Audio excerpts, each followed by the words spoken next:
இது வந்து Wednesday evening எடுத்த விலாகு. அந்த அன்னைக்கு வந்துட்டு பக்கத்தில் ஒரு கிளினிக் இருக்குது, அங்கே தான் போயிருந்தோம்.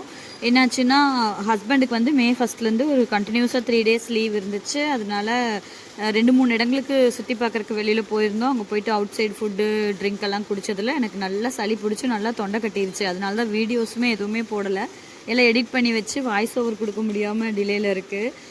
ஸோ இந்த வீக்கில் அந்த வீடியோஸ் எல்லாம் அப்லோட் பண்ணிடுவேன். இந்த ஹாஸ்பிட்டல் வந்துட்டு நான் மலேசியா ஃபஸ்ட் டைம் மலேசியா வந்தது வந்து 15 இயர்ஸாக இங்கே தான் பார்த்துட்ருக்குறோம். ரெகுலராக போகிற ஹாஸ்பிட்டல் தான். ஸோ ஜஸ்ட்டு காஃப் தான், நல்ல காஃப் இருந்தது. ஸோ போயிட்டு டேப்லெட் வாங்கிட்டு வந்தோம்.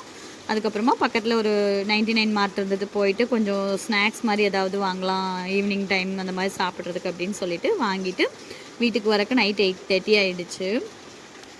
இன்றைக்கி காலையிலேயே வாய்ஸ் ஓவர் கொடுத்து வீடியோ போடணும்னு நினச்சேன். காலையில் 11:30க்கு ஸ்டார்ட் ஆன மழை இப்போ 7 o'clock ஆக போது, இன்னும் மழையே விடலை. சரி இன்றைக்கி இதை பார்த்தா ஆகாதுன்னு அப்படியே வாய்ஸ் ஓவர் கொடுத்துட்டேன். பேக்ரவுண்ட் கொஞ்சம் நாய்ஸியாக இருக்குது, கொஞ்சம் அட்ஜஸ்ட் பண்ணிக்கோங்க.